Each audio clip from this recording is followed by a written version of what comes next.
Chapter 6. First Blood. He didn't need a glass? Why the hell not? And why was the towel-wrapped naked dude just leaving her and walking across the room and ducking to pick up a sword? Seeing the foot-long length of gleaming, rippling steel, realizing he intended to use it on her, Bonnie made a startled cry and stepped backwards. Oh, hell no! The samurai laughed. I have more precision with this blade than a fishmonger with a salmon. I don't care, Bonnie blurted. That thing's like a foot long!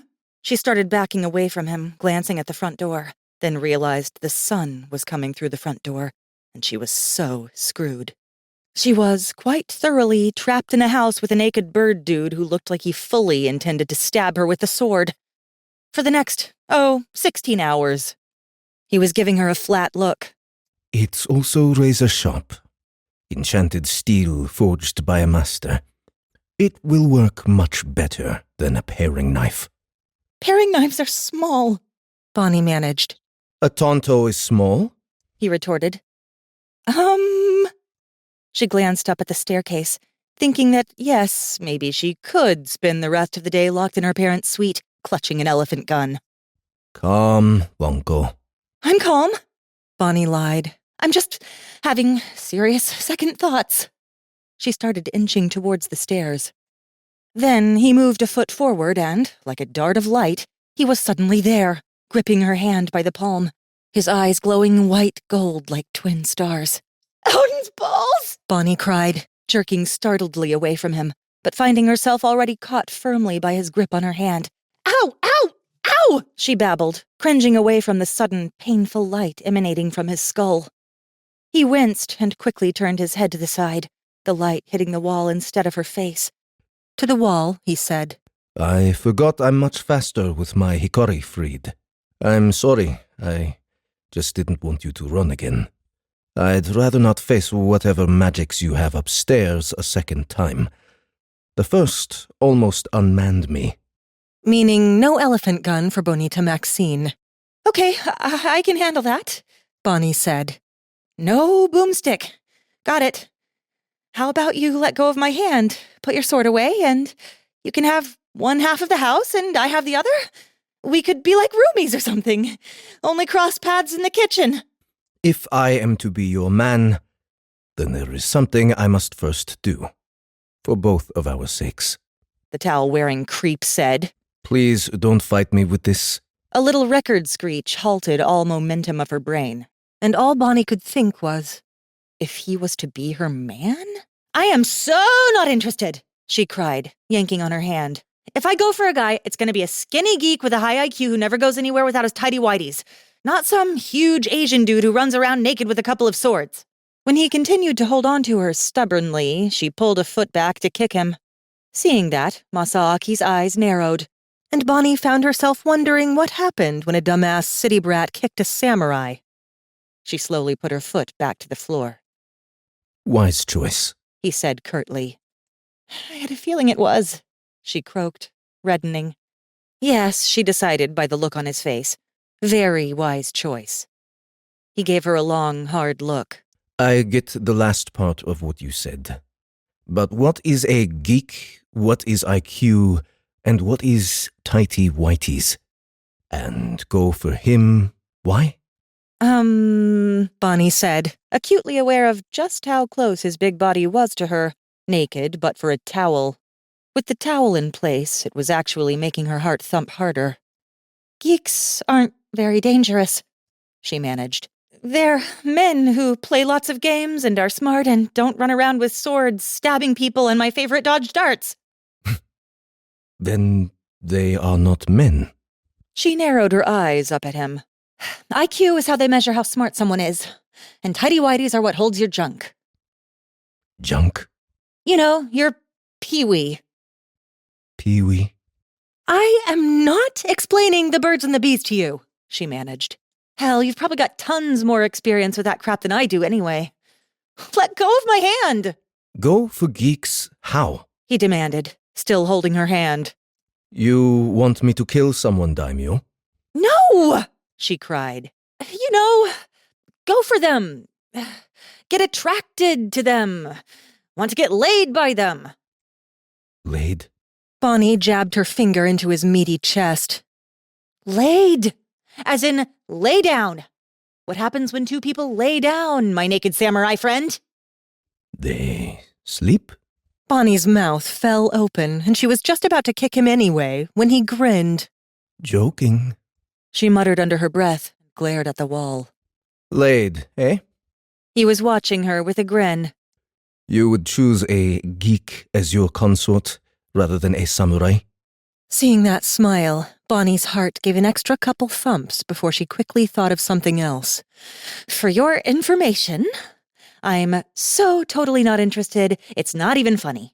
My shrink says I've got all the signs of asexuality. And before you ask, that just means I'm not interested. Naked people make me ill. Got it? For your information, Wonko, I already pledged my service. I'd be happy to share your bed if you needed it. Okay, she cried. We're done. Conversation over.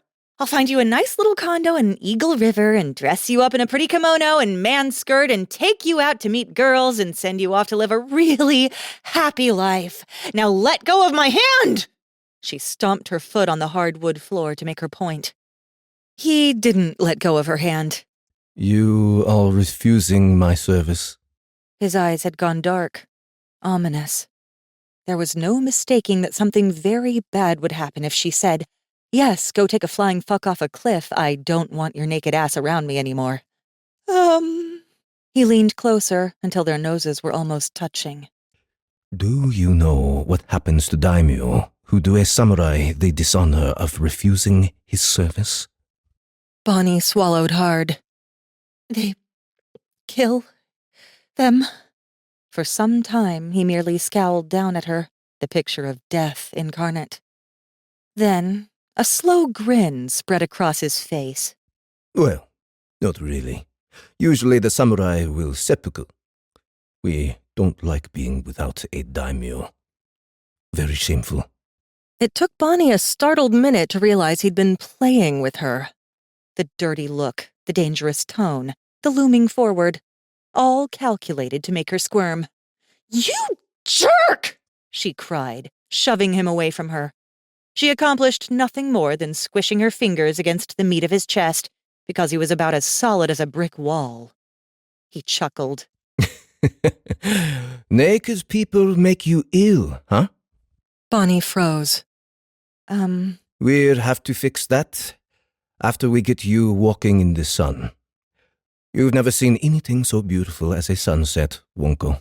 Bonnie had seen pictures of sunsets. Her breath caught at the idea of being able to see one in person. So, the samurai said, since I'm probably the only Yatagarasu that you're likely to meet in this lifetime, and since I'm certainly not giving you my blood before I've become immunized to your charms, will you please let me nick your wrist and have a taste? He held up his gigantic knife for her to inspect and cocked his head, waiting. After all, I'll only ask once. From then on, I'll be the one feeding you. Bonnie swallowed hard at the word feeding. You know, she said, I thought about it and I'm not really sure I need to— Sit down, Wonko. This time, it wasn't a question. He started kneeling in front of her, giving her the option of dropping to the floor with him or losing an arm. I cannot serve you without the exchange. Too dangerous. If you were to awaken and feed— He shook his head. Come on. I'll make it quick.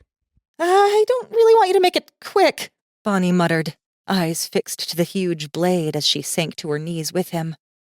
Then, as he bent her fingers back, making the tendons stand out in her wrist, she blurted, Why do you have to do this? He sighed. Because you might awaken and feed on me before I can stop you. Which would give me mind control? She demanded. From what I understand, it's like falling in love, but obsessed and willing to do anything you're told. I'm not sure. I never fed a virgin queen, and I don't intend to find out. Which meant what? He'd feed her when she wasn't a virgin queen?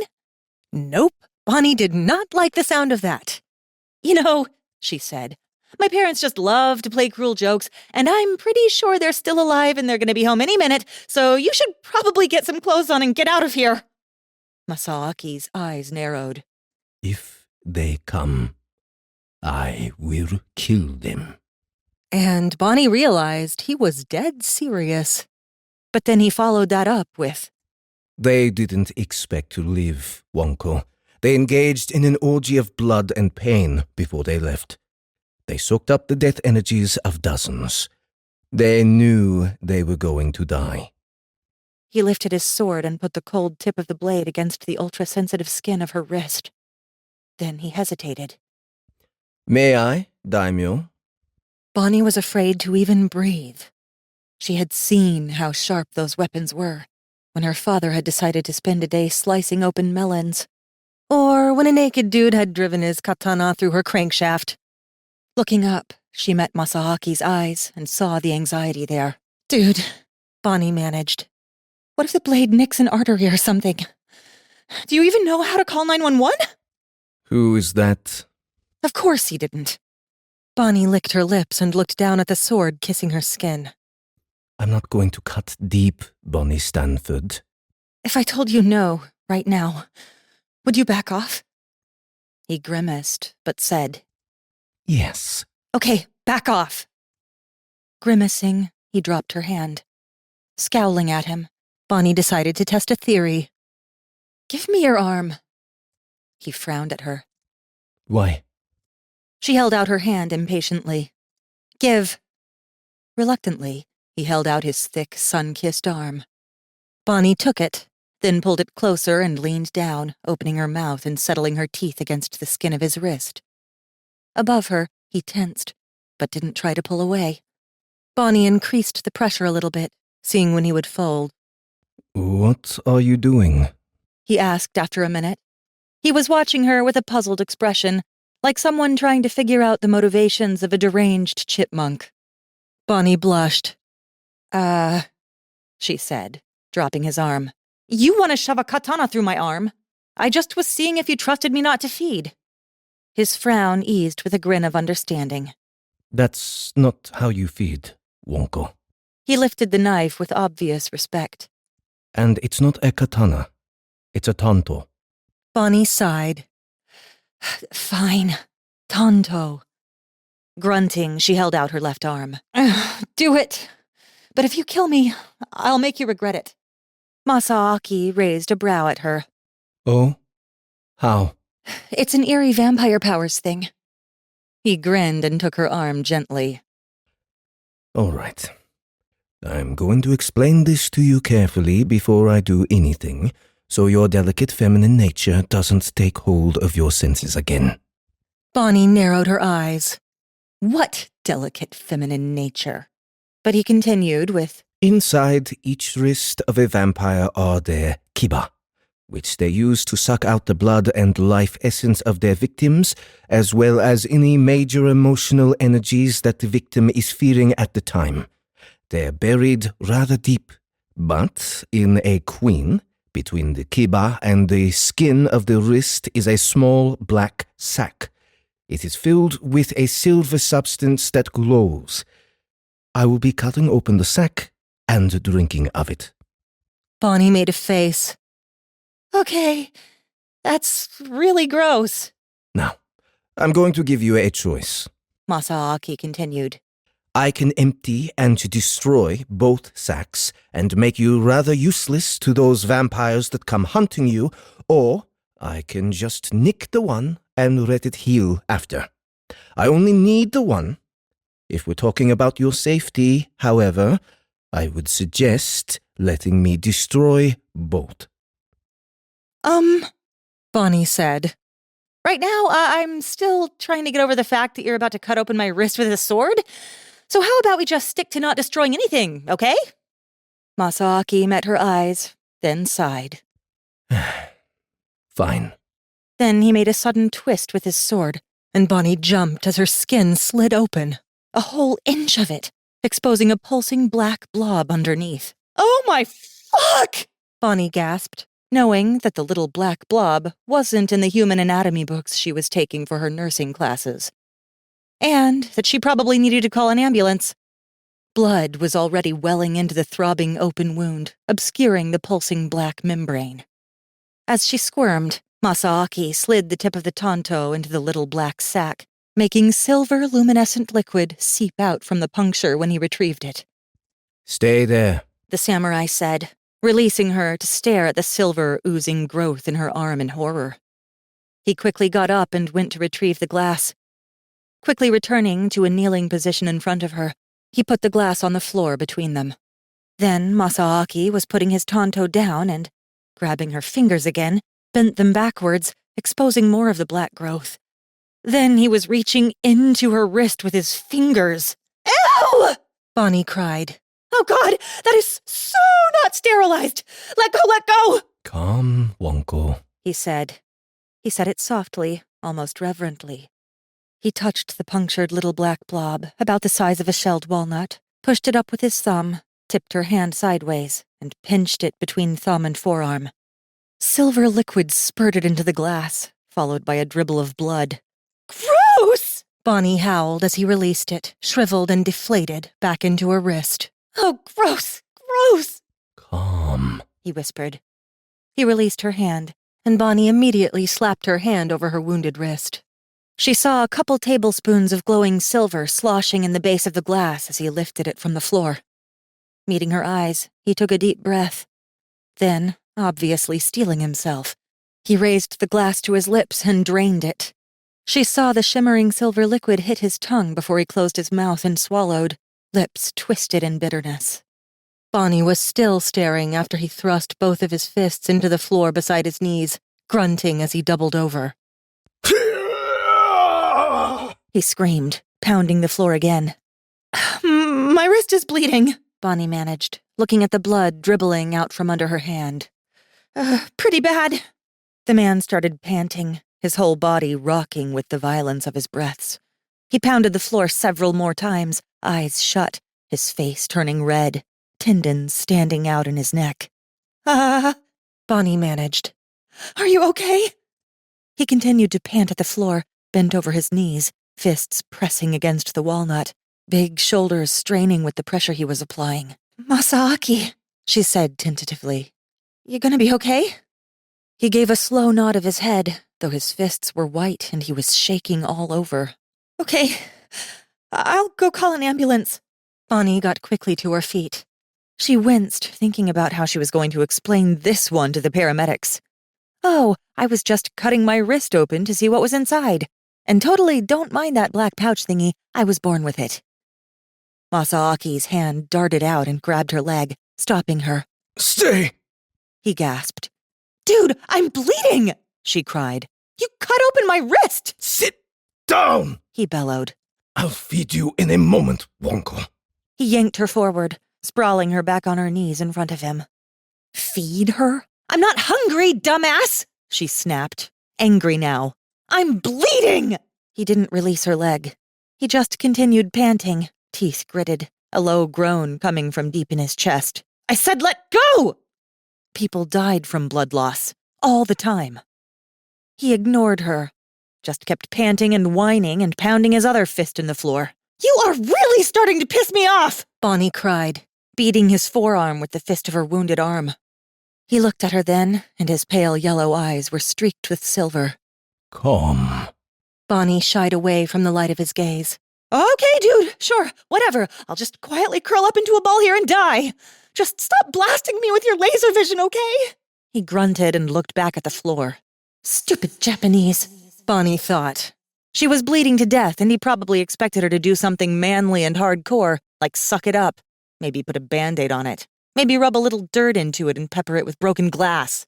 Calm, He growled, not even looking at her. How the hell do you know whether or not I'm calm? She demanded.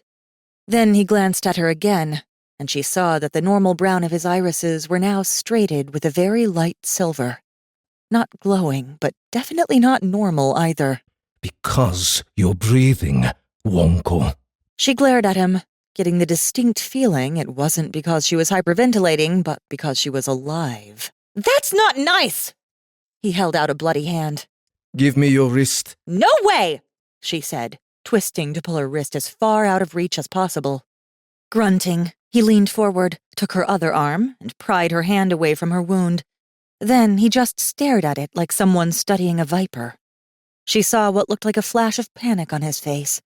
Then he closed his eyes and started taking slow, even breaths. What the fuck are you doing? Bonnie cried when he wouldn't let her put her hand back to her wrist and just continued to meditate.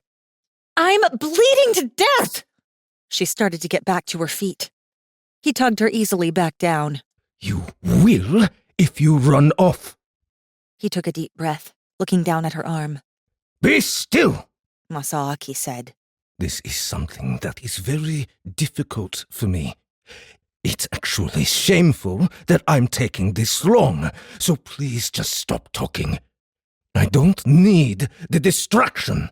He straightened his spine once more, closed his eyes, and once more fell into a silence. You want me to stop talking? He made that deep Asian grunt of his, silencing her. Bonnie narrowed her eyes. She waited, listening to the quiet drips of her blood on the floor, interrupted here and there with a deep, easy breath from the man kneeling in front of her. Then his silver-brown eyes opened and flickered to her face. Promise me one thing. What? Bonnie asked. Not take that Tonto and stab you in the foot? His eyes narrowed slightly. Promise me you will never take what is not given. And for a brief instant, she saw the fear in his eyes, laid bare before her. Never take. Was he talking about his blood? Well, that's easy. Bonnie agreed. Promise! He insisted. Fix my wrist! Eyes flashing, he leaned over her and said in a roar, Promise me you will never drink from me without permission, vampire! The last was said only an inch from her face, his hot breath blasting back the red hair around her ears. Fine! Fine! At that, he bent her wrist back with one hand while he began grinding his fingers against the bone of her mid-forearm. Ouch, shit! Bonnie cried, trying to yank her hand back. It had always been a tender spot, and she hated people touching her there, almost religiously so. Now she knew why. Silver-oozing venom sacs. Gotta love 'em. Masaaki continued to hold her firmly and began rubbing upward, like someone massaging a tube of toothpaste, and Bonnie's whole arm and wrist really began to hurt. Ow! She groaned, trying in vain to pull her hand away. Ow! Please, ow! That fucking hurts! Will you stop complaining? His eyes were fixed on two little points of blood forming on her wrist. Points of blood? What the hell are you doing to me? Bonnie cried, again trying to yank her hand back with more force this time. Masaaki held her easily, grinding his big hand upward along her forearm, dragging a wretched, unavoidable cry from her lips. Somewhere between the agony in her arm and the glowing ivory fangs that slid from her wrist from his ministrations, however, Bonnie just lost it. She started tugging first, but when that didn't work, she tried hammering at his arm with her wounded fist. Masaaki ignored her and kept squeezing. Ow, ow, ow, ow, ow, ow, she cried, whimpering now. Her tugging became more desperate as the pain intensified, triggering strange surges of weird pressure in her chest, leaving her gasping, feeling like she needed to breathe or eat or something. Masaaki continued to hold her until two ivory teeth about an inch long had emerged from her wrist, which she kept carefully bent backwards. Eventually, he said softly, as he finally finished kneading the flesh of her forearm and held up her wrist so she could see. You will learn the control to extend them yourself. Until then, we must do it this way. Bonnie was shuddering with adrenaline and fear. What are those things? She whispered, her eyes fixed to the two teeth embedded in her wrist.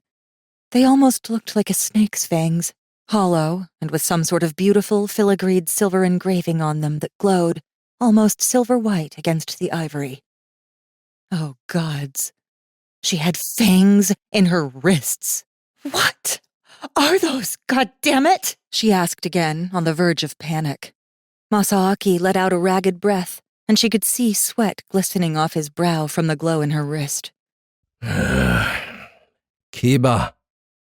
It is the artifact of the Blood Makers. You have 4 of them. They're actually anywhere from 4 to 12 inches long, and they'll grow with age. The rest of it is embedded in your forearm. Why is it glowing? Bonnie whispered. He took another slow breath, obviously as unnerved as she was by the thing in her wrist. They act as a receptacle of power and the start of the digestion process. They extract the magic from the blood so that you can use it, much like the intestines absorb nutrients.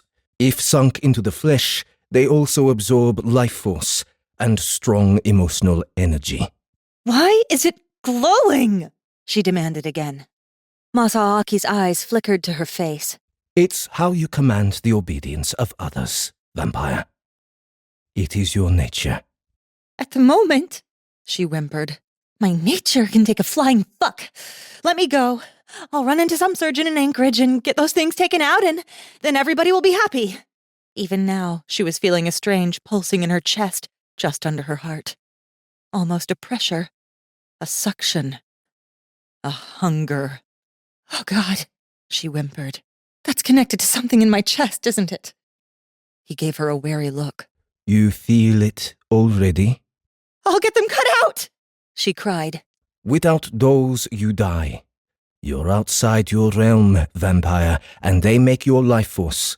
But he was looking at them like he did, indeed, want to wrap his fist around them and tear them from her arm. They're a prized trophy, he whispered. They glow for years after they're removed, and it's said that they hold the spirit of the third lander they came from, until it slowly slips back to its own realm. But Bonnie wasn't listening. As she watched, the little bubbles of blood tipping the end of the 2 hollow fangs slowly slipped inward, down the tube, drawn into her arm by some internal pressure. Seeing that, she felt a twisting of revulsion in her guts and tried again to pull her arm away. Calm, Wonko, Masaaki said, holding her steady. The last thing you want to do is break these before they've had a chance to feed. Once they wake, and they can repair themselves. Until then, you must treat them as delicate porcelain. Okay? I don't want to be fed, Bonnie whimpered, watching the bubbles of blood slide further into her arm. 2 dark spots inside the ivory tubes. Please let go of my arm. Masaaki heard her beg him again to release her hand, and he found he almost couldn't go through with it. It was her innocence, however, that drove him to finish the deed. Once begun, he knew he owed it to her to give her his blood, to offer her another way. Still, when he looked down at the glowing kiba, he felt his courage failing him, washed from underneath him like sand in a creek. Suddenly, he was remembering those same ivory fangs traced across his face, plunged into his belly, etching designs upon his chest.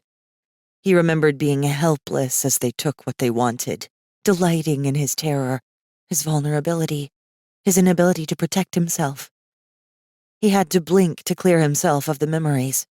Bonnie was watching him, unable to pull away from him, looking for all the world how Masaaki imagined he himself once looked, that first time the vampire fed on him. It's going to be okay, he whispered, though whether it was for him or for her, he wasn't sure. I have to do this. Again, he wasn't sure who he was talking to. Please don't turn me into a vampire, she whimpered. This time, she was begging, and it made a deep part of his guts twist, remembering pleading in a very similar way when the roles were reversed. A dishonor that, by everything that Bushido was, should have caused him to run his blade through his guts the moment he found his wakizashi. Jumanji-giri, the cross-shaped cut. The most painful death, reserved for the greatest shame. That was the seppuku that his dishonor had earned him. He had earned a death, alone, without a Kai Shakunin standing by to sever his head for him should he falter or lose his grip. Yet here he was, making a vampire, against her will, in the wild hope that he could train this one to be different. An excuse, he knew. a justification to keep living after being broken like a whipped dog. He wasn't samurai. He hadn't been samurai since the moment he'd let his master take his swords from him and sell him like a sack of meat. "Please," she whimpered again, eyes fixed to the blood sinking down the tubes of her fangs. Masaaki swallowed hard and looked away. "Bonnie," he whispered. "I gave you my word I will help you, and I promise I will make this right. You have no idea how hard this is for me. Now take my gift with courage and stop dishonoring it." He met her gaze and gave her fingers a gentle squeeze. "Watch," he commanded softly. "Learn. I will help you through it." When she bit her lip and gave a tiny nod, Masaaki found the courage to do what he had to do next. He took his tanto and sliced open his palm. Seeing his own blood, Masaaki curdled inside, and suddenly it was all he could do not to drop into a ball of instinctive terror and simply start rocking in mindless shock. He swallowed hard as memories came back of being bled, hanging upside down in helplessness, alone to watch his lifeblood dribble down his throat and chin to pool into a pot beneath him. That horrifying fear of not knowing whether they intended to remove the needle in his chest before he bled to death. He had wanted to live. That was what had destroyed him. All that time, Masaaki had wanted to live. When every samurai knew from birth that a true warrior divorced himself from that desire to become a better weapon on the battlefield. A true samurai did not care whether he lived or died, as long as he lived an honorable life. But hanging there in complete shame and dishonor, feeling his own warm blood dribble down his chin, having to tilt his head so it wouldn't get in his eyes. Masaaki had been desperate for his captors to come back and tug that needle from his flesh before he bled to death. So desperate he had been panting in short, dizzy whines by the time they finally returned and yanked it from his vein, sipping on glasses of crimson. "This is really hard for you," the vampire whispered softly. Masaaki jerked and looked at her. She had been watching his face, and her two big amber eyes were filled with compassion. She made an awkward nod to his hand. Masaaki looked down, not having realized he had fisted his fingers over his wound, so tightly that his knuckles were white, and scarlet liquid was pooling in the indentations of his fingernails in the meat of his palm. "Very," Masaaki whispered. "We can still vote to dismiss," she said.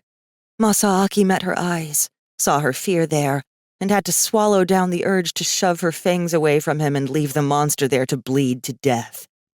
"Not a monster," Masaaki thought. "Not yet." If he did this, he would have to let her drink of him again. And again. Several times a week, for as long as he served her. And if he let her drink of him, once she tasted the glorious ambrosia that was the yatagaratsu, he may be recondemning himself to those horrors. Like an emperor with a firebird, she might not be able to let him come and go at will, might not be able to trust that he would come back to rejuvenate her when she needed it. She might simply clip his wings and trap him in a pretty golden cage to enjoy at her leisure. "Is that 2 votes for dismissal?" she asked. "Sounded like 2 votes for dismissal." Despite the hope in her words, however, her face was flushed and sweating. "The Yoki awakens," he thought, watching the unmistakable signs of the vessel's arousal within her. Flushed skin, brighter eyes, redder lips, faster breaths, the big, unnatural pupils dilating fully, giving him twin glimpses into a void. And, once recognized, the signs spawned another shameful rush of fear within him, until he instinctively wanted to drop her hand and crawl away. It took every ounce of control that Masaaki had to continue holding the vampire's wrist, her fangs extended and waiting. She was panting now, eyes flickering from his face to his blood, then back to him. "I don't," she panted, "feel very good." Indeed, he could feel her heart racing against his fingers. You need blood. Masaaki managed. I triggered the change. You need to feed for the first time, or you're going to die. And some old and wretched part of him thought that maybe that wouldn't be such a horrible thing. One less parasite to torment the world. The vampire seemed to sense that, too, because her unnatural eyes widened. She swallowed hard, looking from him to his blood and back again. There was no mistaking the longing in her face now. The monster was waking. "It hurts," she whimpered, her big black eyes begging him for release.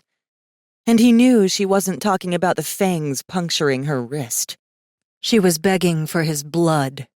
Instinctive horror washed through Masaaki's core, and he had to swallow down the dual urge to both sob and curl into a terrified ball.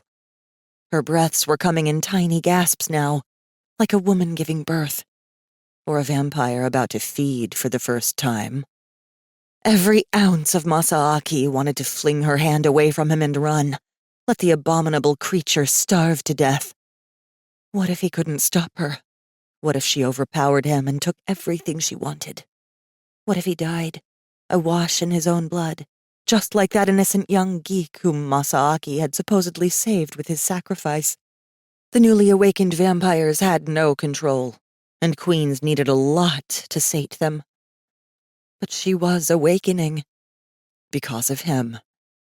She had agreed to this, albeit reluctantly, and without real understanding. He was now honor-bound to help her, and what little honor he still maintained required that he put those fangs to the blood pooling in his palm to help her begin her transformation. And still he held back, unable to make his muscles move, transfixed by the blackness of her gaze. Fully dilated pupils, stretched so that none of the iris remained. The same inhuman gaze that had come to him every night for 600 years, to take their fill of him, in any way they desired. "Please," she whimpered. She was trembling now, and Masaaki knew there was no going back. Within the next few seconds, she would either feed or die. Looking at that demonic gaze, seeing the animal need in her face, her whole body trembling violently as her infernal eyes flickered to his blood and face and back, over and over again, too quickly. Masaaki almost lost courage and left her there to begin his Jumanji-giri. You started this, fool. That warrior part of him growled, sitting up in the back of his mind. You triggered the change in an innocent girl. Finish it, or 100 cross-shaped cuts will not repair the damage to your soiled soul. Shaking, fighting down the shameful urge to bolt, Masaaki twisted her wrist and, before he had a chance to think about it, lowered the hollow fangs to the welling of blood in his palm. Immediately, they began to suckle, drawing the crimson liquid through their semi-translucent ivory tubes, lines of darkness disappearing into her wrist. Watching the silver etchings of her fangs flash gold as she ate him, Masaaki felt sick. "Oh!" the vampire moaned. "Oh!" He watched her demonic eyes roll into the back of her head, her back straightening suddenly as her breath started to grow ragged and too deep. He heard the start of the chest-deep rattle, the sound of a third lander in the throes of passion. Hearing it, Masaaki was inundated with a wave of disgust, and tears stung his eyes as he forced his hand steady under hers. Too many times he'd heard that same clicking growl as he'd been helpless, taking their demonic pleasure from his blood and body.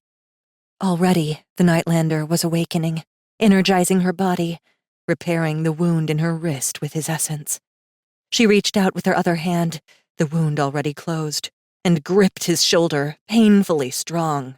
I can't do this, Masaaki thought suddenly, listening to the rattle deepen, the rumble that had always heralded some new horror of their twisted minds, some new diversion with which to use his flesh. He fisted his hand and drew it away before he could help himself. Immediately, the vampire's head snapped up and her eyes flashed open, as black as the void. When she bared her lips, he saw her elongated fangs, the deep crimson of her lips, and he felt himself lunge away from her, fully in the grip of that old, instinctive terror. "More!" she snarled at him, slowly getting to her feet. Like a mistress commanding a slave, Masaaki swallowed, eyeing the distance between them. Again, he had the urge to bolt, just run out into the sunlight, pull free his wakizashi, and begin his penance. "More!" she screamed, panting now, whimpering. She took a step towards him, jerky like a puppet on strings. And, indeed, if he left her with only that tiny taste, it was going to kill her. In agony, Masaaki realized that no tiny cut in his palm was going to satisfy that first hunger. It was why a vampire always killed on its first awakening. They needed sustenance. Meeting her insane, void-like eyes, Masaaki did the hardest thing he'd ever done in his life. He carefully slid the towel aside and dropped it to the floor, baring his body to the vampire. With an animal snarl, his daimyo lunged forward and rammed her fangs into the thickest part of his thigh, gripping it tightly with fingers that bruised. Masaaki gasped as he felt the fangs sink deeper into his leg, and the sudden exhaustion that always came when a vampire's kiba entered his flesh. He felt it tugging at his energy, pulling at his essence, like smoke being sucked out of an open window. Masaaki groaned and knotted his fists on his thighs, forcing himself to endure, to not panic. But the innocent girl in front of him was transforming, becoming something else, becoming that thing that had haunted his waking life for 7 centuries, stalking him in nightmares, giving him no escape. She was gasping now, mouth open in bliss, her skin starting to take on a golden glow. The glow of him. She was eating him, siphoning him dry, taking his essence and making it her own, that low demonic rattle clicking in her chest and throat, something utterly inhuman. Unwillingly, Masaaki froze, remembering a different place, a different time. A vampire above him, her body aglow with his life force. That same unearthly rattle in her chest, her head thrown back in the same savage bliss. He remembered wanting to live, yet knowing he would have no choice. He never had a choice. They fed until they were satisfied, and it was luck alone that had kept him alive all these years. Luck, and the fact that he was a yatagarasu. As such a prize, they always sated themselves on others first. Because of what he was, Masaaki had watched thousands of terrified victims die before him, executed in his place, because he was too valuable to risk first taste. Too much of a delicacy. Dessert, not the main course. It was too much. "Stop!" Masaaki said. His whole body was trembling, and he was at the very edge of insanity, teetering on the brink. That he had allowed himself to fall in this position. That he had gone back to feeding vampires, was warring with his being, leaving everything he considered himself to be on the very threshold of shattering. She laughed at him and tightened her grip. An evil, demonic sound. He felt the tips of her fingers pierce his leg, so tight was her grip. He tried to crawl away then, but his thigh might as well have been locked in the jaws of a vice. He felt the kiba sink deeper, penetrating to the bone, increasing the speed of his drain. Masaaki tried to shove her away, but she grabbed his wrist and held it like a vice. Desperate now, he summoned the hikari. The room immediately flashed, too bright to see, as his body took on the radiance of the sun.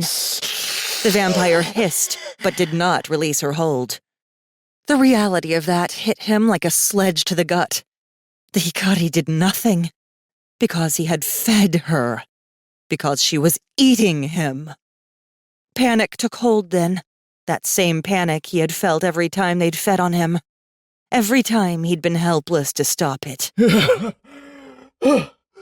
He dropped to the floor, whimpering, curling into a ball, trying to protect his face, his stomach, his eyes. She crawled over him, that third lander rattle in her chest, a demonic purr as she prepared to use his body like the others. He'd been wrong, he realized, utterly devastated as he felt his life force slip away. He'd been so wrong. Chapter 7. Afterglow. Please, Bonnie. Someone wept. You promised. You promised. Please. Bonnie heard the whimpers through the rush of ecstasy, and for a long moment thought it was a movie playing in the background. Then, something clicked in her brain, and she once more felt her hands on his body. She looked down, saw the samurai curled naked under her, protecting his vitals, crying. Saw her fingers sunk into his leg. Saw her other hand pressed into his chest. "Oh my God!" Bonnie cried, yanking her hands away from him. The glowing fangs jutting from the base of her palms came back bloody. The man gasped and let out a low, heart-wrenching sob and started crawling away from her. "Oh, Odin's balls! I'm so sorry!" she cried, reaching for him. Masaaki screamed, and his body flashed in a sudden blast of light, blinding her. Bonnie grunted and dropped to the side, catching herself on an elbow, disoriented. When her eyes cleared enough to see again, he was huddled in a pocket of sunlight beside the door, knees brought up to his chest, chin on his knees, arms wrapped around his legs, rocking, like someone in a fucking insane asylum. "I'm sorry," she cried, moving towards him. Stay there! He shrieked, scrabbling away from her. Just stay away from me. His words had a ragged sound, the sound of someone who had just spent several long minutes screaming.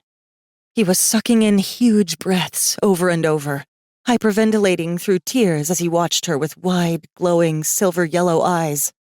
"I'm a vampire," Bonnie thought, horrified. "And I was killing him."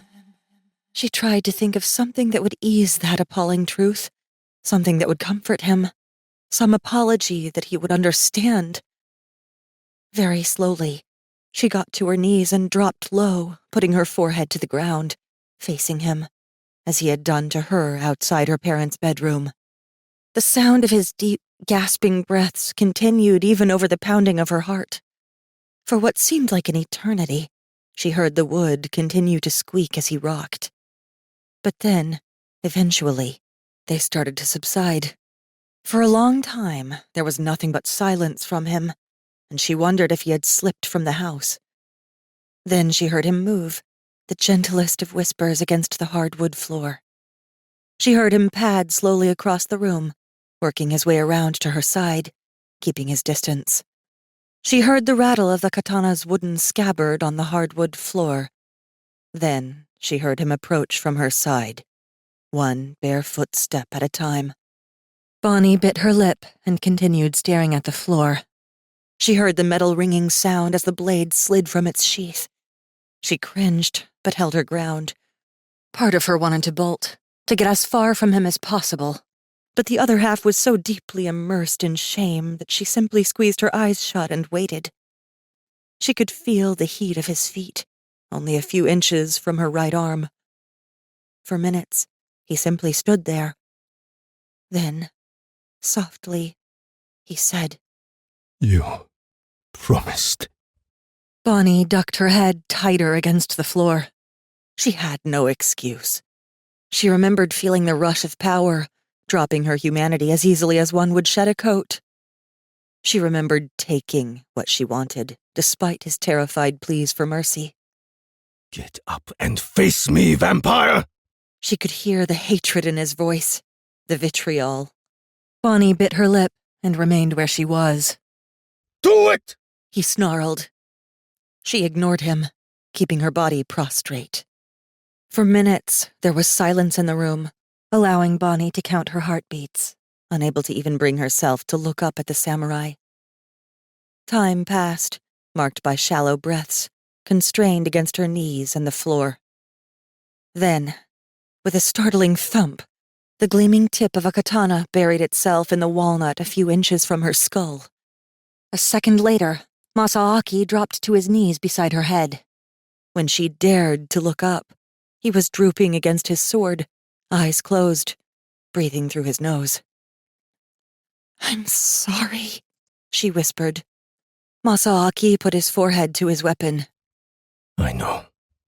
"I won't do it again," she promised. Yes, you will. He took several deep breaths, then turned his head slightly to look down at her over his bare forearm. His eyes were brown and silver again. But it is to be expected. Young vampires have no control. I knew this when we started. I just panicked like a woman. "You just got your ass whooped by a woman," Bonnie blurted. She hated his casual depiction of the weaker sex, and while she wasn't quite a feminist, she certainly wasn't going to put up with that kind of idiotic bullshit. His eyes narrowed down at her. I just about put my sword through your spine, Wonko. "And I was gonna let you do it," she blurted back, "which is why you didn't. Thank you, crabby old hard-ass Japanese teacher and his long off-topic lectures about honor."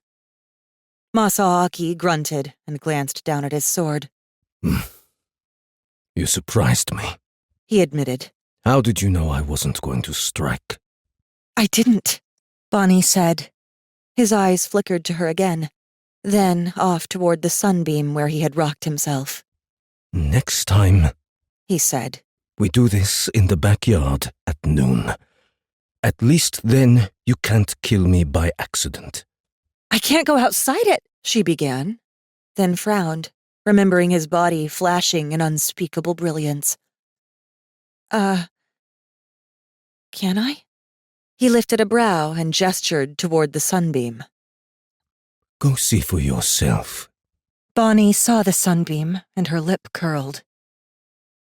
"I think I'll give it a day or two." Chicken? Bonnie narrowed her eyes and slowly sat up. "How the hell do you know what chicken means?" He grinned mischievously, easing the lines of pain in his face. Wiping tears away, he said, One of my fellow captives, many years ago. A young fawn. She was constantly daring me to do stuff that would get me in trouble, because it helped us both endure. They forgot they were bleeding her one night, a few years ago, and by the time they came back, she was dead. But up until then, we helped each other do stupid things so we could laugh about it after. "Oh," Bonnie whispered. "Sorry." Now that she was getting a good look at him, she saw a glowing spiderweb of gold laced throughout his body, and that strong golden glow emanating from him she had seen before wasn't just the sunbeam. His whole body seemed to be radiating an inner light. He shrugged, the golden spiderwebs in his arms moving with the gesture. Not your fault. Chicken.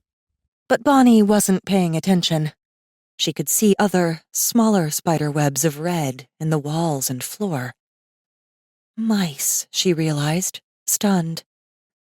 As an old house, it had always been plagued with mice. "Odin's hairy balls," Bonnie whispered, crawling over to a wall and cocking her head at the moving creature on the other side. "That's a mouse!" She pointed, shocked, jabbing her finger at the drywall. Masaaki glanced at the spot on the wall where she was staring, then gave her a flat look. Don't change the subject, chicken. "I can see the mice in the walls!" Bonnie cried, looking around. No wonder her parents were always complaining about the mice. They were everywhere. Her father's abrupt, out-of-the-blue assaults on the drywall with a hatchet, sledgehammer, or, one time, a pickaxe, suddenly started to make a bit more sense. Oh, wow. Not only that, but she felt great. Like that time she'd gone in to get her wisdom teeth removed and the dental surgeon had given her Vicodin to ease her pain afterwards. But better. Everything just felt happier and more alive. The whole world felt alive. It wasn't just being able to see the worms in the dirt, in the basement below, or hear the mice rustling in the attic ceiling.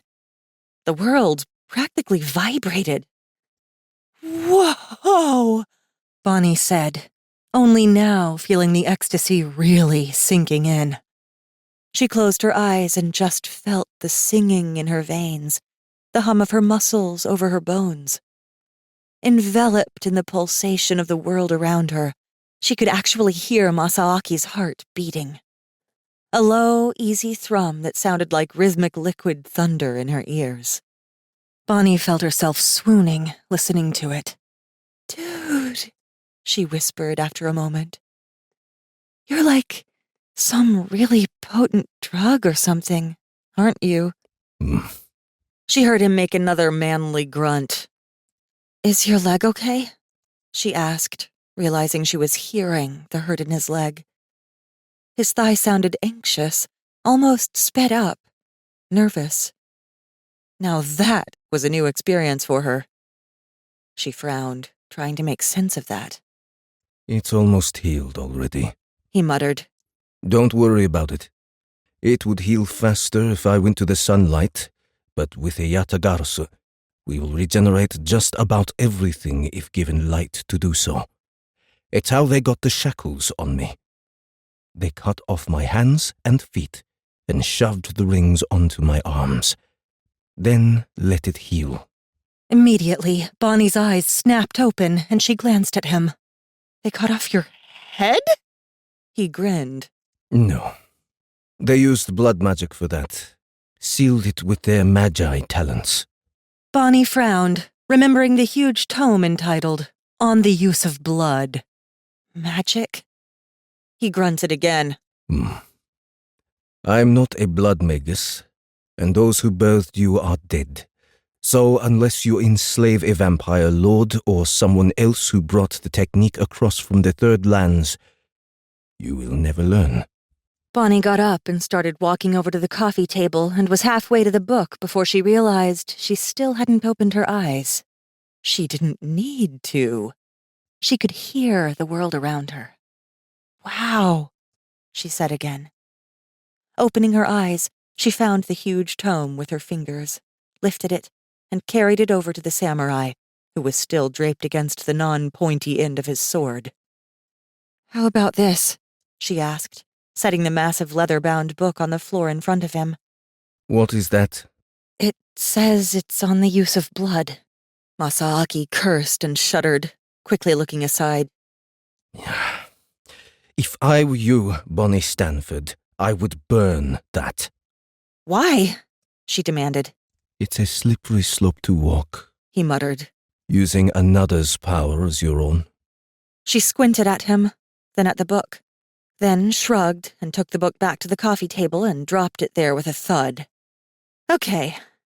I've got this total hankering for coffee, and I've got this total death wish and want to go outside and see just how crispy I get.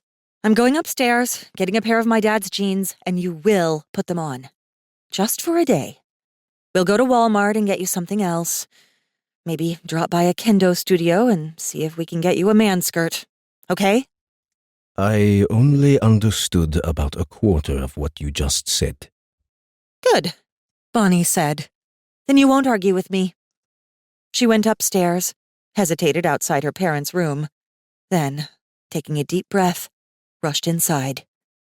Keeping her eyes focused directly ahead of her on the wardrobe, she tried not to smell the cinnamon and cleaning solvents as she yanked the closet open and started digging through her father's clothes. It felt dirty, like she was a sicko for doing it, and she decided that, yes, their first stop in her parents' fancy new Mercedes that they'd never allowed her to drive would be a Walmart. She would make him change in the bathroom, by God, and they would leave the nasty, cinnamon-smelling black denim jeans and black silk shirt in the trash.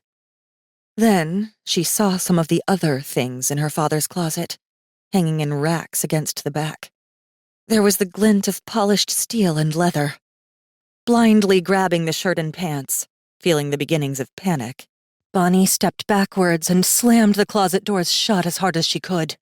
The sound of shattering wood made her freeze, and shards of dark red cherry wood exploded outward, hitting her in the face and chest. Bonnie stood there a moment, blinking at the splintered doors, looking approximately like someone had hit them with a battering ram, then turned and bolted from the room. Masaaki was standing in the hall, just outside her parents' door, a pale expression on his face as he looked into the room beyond. Stepping out into the hall with him, Bonnie quickly pulled the door shut behind her. "Here," she said, stuffing the clothes into the once again naked man's arms. "Put them on." He took them with one arm, his other hand grasping his 3 swords. Looking down, he grimaced. I'd rather wear the towel. Bonnie laughed. "You can't wear a towel in public." Why not? He demanded, dropping the garments at his feet. I'm not wearing those. He nudged them away from him with a toe. "You have to wear those so I can get you something else to wear," Bonnie growled, bending to pick them up. With the ease of a martial artist whose limbs seemed to function completely independently of his body, he picked the cloth up with his foot and kicked it down the hall, well out of her reach. I'm not wearing them. Just seeing them disgusts me. And that, she realized, was that. How exactly was she supposed to make this sword-wielding samurai do anything? Please? She said. No. "Look," Bonnie gritted. "You can't go out in public wearing a towel. They'll crucify you." The samurai narrowed his eyes. Let them try. Realizing he thought she meant that literally, Bonnie slapped her face into her palm, then peered up at him through the fingers. He continued to stand there, all brutish muscle and samurai arrogance, daring her to tell him he couldn't stop the Walmart security team from nailing him to a cross and dropping it in a hole in the ground. She groaned deeply. "Ugh, okay. They wouldn't really crucify you. That's a figure of speech. They'd just tell you to leave." He frowned. Are they daimyo? Bonnie considered. Yes, they are. With magic thundersticks. And tasers. He grunted, then glanced at the wad of black silk and sniffed. I don't want to wear those. Find me something else. They decided on a brown polar fleece blanket that had been thrown over the couch, folded over him with a head hole cut out in the middle, then belted around his waist with a nylon rope from her parents' copious stash, to which he had attached his swords. All of them. Finishing up the ensemble, she forced him into a pair of her father's blazing white tennis shoes. "That looks so ghetto," Bonnie said, grimacing. "Like Waldo the Wandering Monk or something." He glanced down at himself. I can still wear the towel. "No, Wandering Monk is better than deranged streaker. We'll just tell them you're in a play for special people." What? She waved him off. "Let's go get coffee. I'm dying for coffee. And honestly, to test drive her parents' Mercedes. Though she loved her eccentric little Dodge Dart, she had always itched to drive the Mercedes. Starving college student had gotten really old. At the front door, however, she hesitated, glancing down at the single ray of sunshine coming through the window, bouncing off her hiking boots. "You sure about this?" she asked softly. I'm sure, daimyo. Taking a deep breath, Bonnie pushed the door open and stepped outside. Chapter 8. The Vampire Lord. Theodore entered the basement again, wrinkling his nose at the scent of Firstlander blood. In this realm, blood always smelled strange. Hotter. More acidic. It tasted different, too, and at times he much preferred the cool, relaxing smoothness of the third lands that he had left behind. But then he remembered the atrocities he had been forced to commit by the command of a queen, and he grimaced. No, it was much better here. At least here he had a mind of his own and could choose. He wasn't just some mindless peon, some noble-born brat who accidentally succumbed to the kiss of a baby queen in play. He hadn't been forced to watch that arrogance, surrounded by such pomp and awe, grow into something utterly evil, and be absolutely unable to stop it. Be forced to love it. Shaking himself, Theo pushed the final door open and flipped on the light. The two strange vampires were hanging limply from his wall, weak and dying. He'd refused them blood for the last week, smelling the fear and suffering of hundreds on their skin and in their essence. Their heads came up feebly as he dragged a chair across the room and settled it in front of them. Sitting down, leaning his torso over the chair back, he examined them again. What I want to know, he said for the 100th time, is what the fuck you were doing coming after me. Not you, the woman babbled. It was the first intelligent thing either of them had said since they'd spent the first few days flailing like animals in the full throes of the blood they'd taken. Interesting. He had half suspected it was an assassination attempt by another lord, but this made him wonder. So you were after my neighbors? Theo didn't particularly like his neighbors in Kenai, but these two had been completely high on blood and pain, and would have created an enormous mess had he allowed them to reach their destination. A mess that would have solidly put the tiny Alaskan town of Kenai, and, consequentially, Soldotna, squarely on the map, and Theo had come to enjoy his privacy. When neither of them spoke, he demanded, Why? The woman bared her teeth at him. She and her mate both had the smell of the home realm, but it was mostly faded. They'd been here some time then. What reason would two unattached vampires have in coming to hunt his neighbors? He could find no connection to a queen in their blood, no enthrallment by a lord.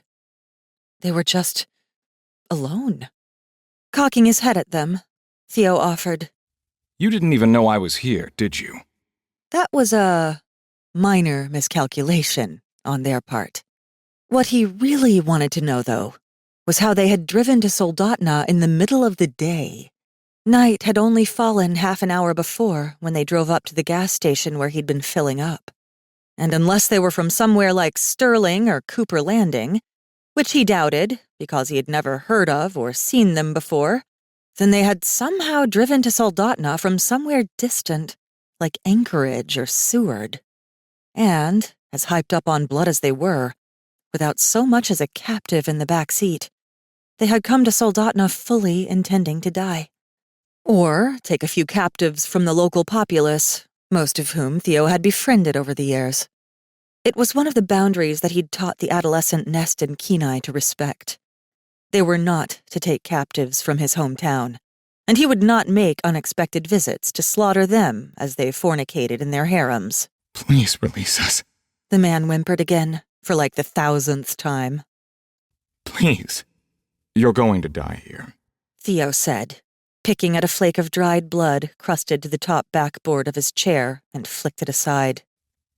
I don't like the smell of you, and I am not looking for soldiers. Both of them started sobbing again. Theo sighed. He hated those who couldn't handle what they dished out. It was such hypocrisy. Just shut up, he said. Stop simpering. Tell me where you were from. Eagle River, the woman babbled. Beyond Anchorage. He narrowed his eyes at her. Are you half-bloods or something? How are you out in sunlight? We have a Yatakarasu, the man whimpered. We can give him to you in trade for our lives. Theo froze, almost overwhelmed by the temptation to make such a trade. But he also loathed drinking from those who did not offer themselves willingly, and there was no way he would trust a Yatagarasu not to kill him. There will be no trade. Where did you leave him? He's in our attic, the woman said quickly. We can take you to him. He's a good slave. He tastes exquisite. Theo winced at the idea of how creatures such as these must have left their prize. If they had intended on coming back, he was probably in a cage where he could get a daily dose of sunshine, and would live that way indefinitely. Give me your address. I will go free him. But oddly, the two strangers went silent. Theo sighed. The address, or I will extract it from your bodies. Strangely, helpless and in the presence of a lord, they still refused to give him the address. You do realize that you're going to die here, right? Theo demanded. I'm not freeing you. Do one tiny good deed with your final dying breaths, and tell me where you're keeping that fucking golden crow. Why? The woman jeered at him, face twisted with bitterness. So you can feed on our prize? Theo stared at her. So I can free him. Granted, he would take the Yatagarasu on a long road trip and dump him on some very abandoned bit of road before releasing him. But he would not leave another immortal to suffer like that. It was vile. The female laughed, a bitter, malicious sound. No vampire lord would turn down a Yatagarasu. That is where you're wrong. Theo growled, straightening on his chair. Tell me where you left him. But they just ignored him. Theo could not believe it. Even while dying, they would not do for the world that one last, tiny act of benevolence. It is creatures like you, he said softly, that never should have crossed the veil to this realm. The woman spat at him. Because he didn't feel like finding some instrument with which to torture the address out of them, he sighed. Fine. Tell me why you went on a feeding frenzy intending to rampage on my neighbors, and I might find it in my heart to feed you a little bit before killing you. He watched their fangs protrude slightly at the mention of being fed. Disgusting. Completely uncontrolled brutes. It was the man who spoke. We heard there was a young vampire lord making an army in Soldotna. He whimpered, twisting his wrists in the metal cuffs. Theodore snorted. No. Can I, perhaps? They're always adding new blood there. I think they might have opened a portal. The fools. You're obviously not the one we're looking for, the woman whimpered. Let us go, please.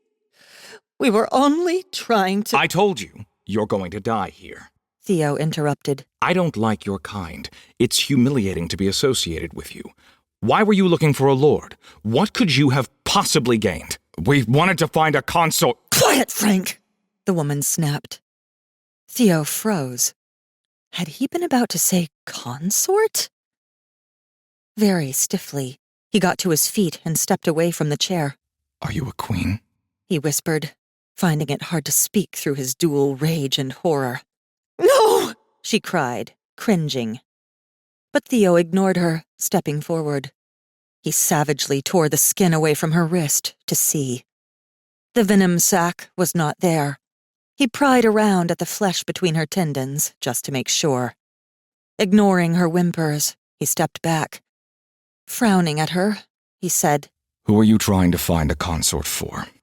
The idea that a Third-Lander queen had somehow slipped into this realm left his guts drowning in a sudden pool of dread. She just started sobbing, the hypocrite. Theo glanced at the one called Frank. Who? The man lowered his head and looked at the floor, not answering. Theo found himself getting rather sick of their blubbering. I know. You have committed worse than this on others. You reek of terror. Die with some honor, you disgusting vermin, and answer me! But their shoulders just started to shake, and they sobbed. Answer me! Theo growled. Why would two unattached vampires attack a nest? But the female was staring at the blood gushing from her wrist, babbling about needing to feed. With a growl, Theo twisted her head off and tossed it aside. Her mate let out an anguished wail and shuddered, staring at his feet. Tell me. Theo growled as blood pattered to the ground beneath her twitching toes. The man continued to stare at his feet. At least give me the address for the Golden Crow! Theo snapped. Show some kindness in your final moments! For a long moment, it looked like the man would speak. Then, in silence, he shook his head. Your choice. Theo snapped. He reached out and, with a fraction more effort, twisted off the male's head. He threw it to the corner with the females, to be disposed of later. Glancing up at the tips of fangs still poking from their wrists, he twisted his face in disgust. The fangs of such filth were not even trophies. He didn't even want them in his house, tainting the rest. Shaking his head, he left the basement and walked back upstairs, pulling shut the basement door behind him. Stepping back into his small living room, Theo found himself more agitated and unnerved than he had been in centuries. 2 vampires, not even lords, had gorged themselves on the death energies of dozens and come here with the full expectation to take a young lord. Whether or not there was a lord in Kenai, Theo wasn't sure. They had kept their distance after Theo's 3rd visit, retrieving yet another pretty young Soldatna girl that they had decided to take for their own, while savaging anyone with the misfortune of being home at the time. The disgusting vermin. Barely better than the 2 dead things on his wall. Theo glanced up at the clock. Just past midnight. Tonight was Mandy's night. He'd already missed Shelley's night, dealing with the 2 vermin, and he was starting to feel the effects. The world felt less alive, dimmer, less exciting. More ominous. Grabbing his keys and throwing on his coat, Theo went out to his truck. Angus was waiting for him in the truck bed, panting and tongue lolling, making the entire truck creak with the shifting of his weight. Theo went up to the enormous mastiff first, distractedly giving him a good scratch behind the ears, then climbed into the cab, still disturbed. After heating the glow plugs for longer than he needed to, he fired up the big diesel engine on his Ford F-350, then sat there, listening to the throaty rumble around him. Why would 2 vampires go looking for a lord? Unattached vampires stayed away from lords. The smart ones did.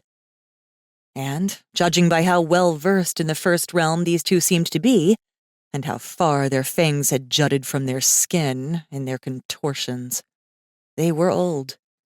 Vampires didn't get old by being stupid. Then why would they want to kill a lord? He was still ruminating over that by the time he pulled up to the inconspicuous little pull-out along the Kenai River, with a little path leading through the woods and down to the water. Mandy's little red Subaru was parked in the darkness under the alders, and Theo immediately felt a pang of gratitude for the girl's bravery. Not many women would be willing to drive into the forest, alone, at night, to face a vampire. He knew. Shutting off his truck, he climbed out. I'll take you out for a run later, he told Angus. The mastiff made a disgusted snort and settled into the bed with a rumbling groan. Leaving him there, Theo went looking for Mandy. While all of his other senses dulled the longer he waited between feedings, his blood sense sharpened dramatically. He saw her blood web long before she became visible through the trees. She had a soft lavender color to her life essence, one that he had always taken the greatest care to keep untainted by his silver. He knew she suspected the danger he posed to her every time he fed, but she had never mentioned it, for which he was deeply humbled. She was seated on a boulder, looking out over the rushing blue waters of the Kenai River. She didn't notice his presence until he put a hand on her slender shoulder.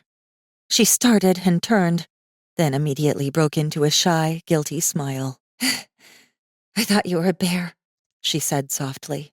You should bring your brother along, Theo growled. I thought we discussed you parking out by the highway at night alone. Mandy grinned timidly up at him. What could be worse than a vampire? She was one of the ones that Theo had rescued from the den in Kenai, and she knew firsthand just how nasty vampires could get. But Theo gently took her hand between both of his and said, Lots of things, sweetie. Lots. She sighed. My brother doesn't like the whole idea of tagging along. He's done a lot of research and thinks you could, I don't know, enthrall me or something. Theo flinched. Right then, he knew that this would be the last time he fed from Mandy. Either he put an end to it, or her brother would. Far too many times in the past, he'd had a liaison with a volunteer cut off violently and abruptly by misguided family members. With a sigh of regret, he glanced out at the Kenai River. The water blew to him even in the half-light of an Alaskan summer. That made Shelley the last, all the rest either having moved away or died of old age. Damn. It's okay if you can, she said softly. I kinda guessed, the way you're so careful. Actually, most vampires can't. Theo told her, looking back. But she caught the lie and smiled. But you aren't like most vampires, are you? Such innocence, such sweet surrender in her eyes was almost too much. Again, Theo considered trying to bring this one home, to make her a wife. Unfortunately, he knew what her brother would have to say about that all too well. He had woken many times to a stake in his chest after making the foolish decision to take a bride, regardless of the love affair that preceded the marriage. Over the years, he had come to understand that friends and family simply could not understand why a woman would wed a vampire, no matter how many ways they tried to proclaim their love.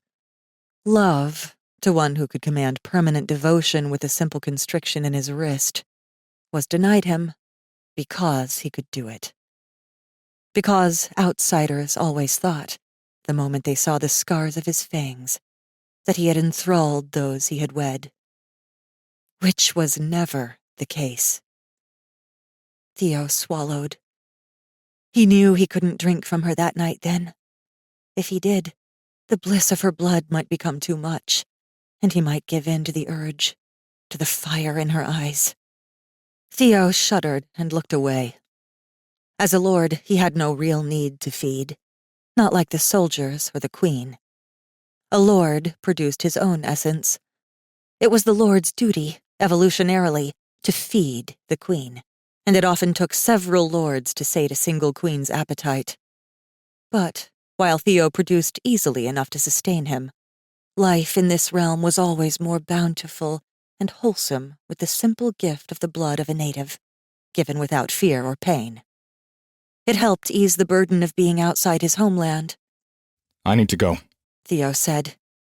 A confused frown spread across her delicate features. Why? Theo couldn't tell her why. Too many times before, he had told them why, and they had sought him out anyway, and made the parting all the more unbearable. People could not understand risk when they were teetering on the brink of love. And with Mandy, the risk had just become too great. I'm sorry, Theo said. Tell your brother that tonight is the last you'll ever see of me. He turned to go. Behind him, he heard gravel crunch as she slid from the boulder to the pebble bank. "Why?"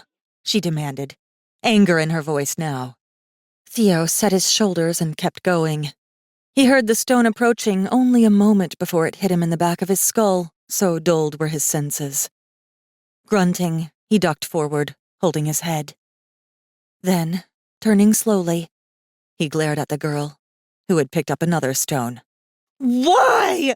she demanded, hefting the second stone in warning. That impudence, that utter fearlessness in the eyes of a monster, had been his exquisite unmaking too many times in the past. He remembered one such time, when a woman of similar tiny stature had also thrown a rock at the beast, and in her hands, the beast had transformed into something almost human. Then she had died after 2 decades of bliss, set ablaze on a cross, soaked with tar. Thus, it took everything he had to look Mandy in the eyes and say, The truth is, you are no longer of any use to me. I've been patronizing you these last few meetings, hoping you would take the hint. Your blood has lost its flavor, and I find your blatherings about work and the frilly hens you live with to be mindless drivel. Go back to tending your father's used bookstore. I'm no longer interested in wasting my time with you. He turned to go. The second rock never came. He could still hear her sobbing when he put the truck into reverse and hit the accelerator. Theo took the road home, barely able to see, using his dulled other senses to keep himself on the road. He hated this existence, hated it so much. And yet, the first realm was better than his home realm for one simple reason. It had no queen. It had no one who could force that which should only ever be earned. He'd been sitting in his driveway for some time, staring at his front door, before he realized he was home. Yet, even after realizing it, Theodore sat there, listening to the engine rumble around him. He would have to move, he knew. And soon. Often, when the tenderest new love was crushed, it twisted to the opposite, to vile hatred. And with Mandy's brother already sighted against him, Theo shut off the engine and slumped against the steering wheel. That was stupid. He told his dash. He should have just told her why. And yet, if he'd done that, and told her that he could no longer meet with her because they were growing too close, he would have had to move then, too, because she would have started hunting him, not taking no for an answer. He had seen that in her. It was part of what he found so attractive about her, when her father had first come to him and asked for his help. She had been the kidnapped victim of an entire vampire nest, had watched him rip hale men limb from limb in rescuing her, and had been perfectly willing to tell him to shove his own foot up his ass afterwards, huddled in the back seat of his car after he'd released all the other thralls and taken them home with him, thinking he was going to eat them. Damn. Theo said to the odometer. He'd just killed 2 more rogue vampires to protect his little town, and now he was going to have to leave it because of a woman spurned. He just hadn't been thinking properly. He needed to feed. His senses were closing slowly around him, and without a willing host here in the First Lands, his perceptions were always going to be muted, less alive, like living behind a screen. Damn. He said again. He thought again to the 2 vampires he'd killed. So many things had gone wrong since they'd first appeared, but he had dropped everything to deal with them, putting his very name at risk. He'd taken them both in the open, on a busy road, driving them home in the bed of his pickup truck. He'd even stayed his ground and gone through the questioning by the police when their car was found abandoned, unattended, with him being the last person they had talked to at the little gas station on the corner. But he'd had to kill them. They had reeked of evil. Seeing them, he had known, deep in his gut, that he had to deal with them. Yet it had caused him nothing but heartache since. He thumped his head against the steering wheel again, listening to the diesel roar around him. Half of him wanted to call Shelley and beg the woman, now alone in her 40s, living off a government pension and the money she made selling artwork, to let him drop by her house for a quick visit. It was out of schedule, and she probably hadn't properly prepared for it, but he was finding it hard to concentrate. His mind wandered back to the 2 corpses in his basement, which he would have to get rid of quietly. Yet another problem he'd piled onto his shoulders that he did not want or need. They'd been looking to kill a consort. But whose consort? Theo had fled the Third Realm the moment his queen had been killed by a Jotun court 800 years before. And he had been a thrall, not a consort. He had never sipped of the queen's venom before she took him for her pleasure. At first, he had been furious with his parents for allowing him to play with the child queen before she had learned to control herself. Then he realized that she had poisoned them, too, in an attempt to get at a lord. And then, once she had him, she'd risen to the top in a reign of cruelty and violence that had lasted for millennia. So why were they looking for a consort? As far as Theo knew, there wasn't even a queen in the First Realm. They didn't have the power to cross the veil. The magic of the Third Lands simply yanked them back. Unless... A sudden wash of goosebumps made Theo stop breathing. Unless... No, not possible. Odin would not allow it. Yet Theo shut off the engine of his truck and climbed out of the cab. His heart was hammering by the time he'd made it back inside and down into the basement. Yanking the door open, he wrinkled his nose at the smell of blood and excrement, but flipped on the light and went straight for the headless female. Unhooking the corpse from the rack, he dropped it unceremoniously to the ground and removed one of the metal shackles. Then, carefully, he tore away the cold flesh of her forearm around the base of the still protruding fangs, revealing more ivory than he had expected. The female, at least, was very old. Then, at the very base of the fang, tucked up against the tendon, he saw what he sought. A thin silver ring of bleached ivory, the kind that came when a female carried a queen to term. Beneath the silver band was a fraction of an inch of ivory. A couple decades had passed. Seeing that, Theo froze. Decades. Time for a young girl to come of age and claim a consort. Or thrall a lord.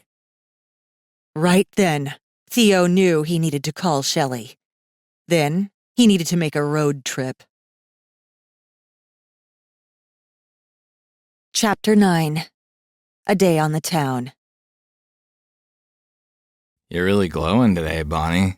The tanned young male at the counter said, handing the vampire a paper cup over the glass. His voice had an annoying, slurred, almost nasal sound, like someone who was half asleep. I swear you're not as pale.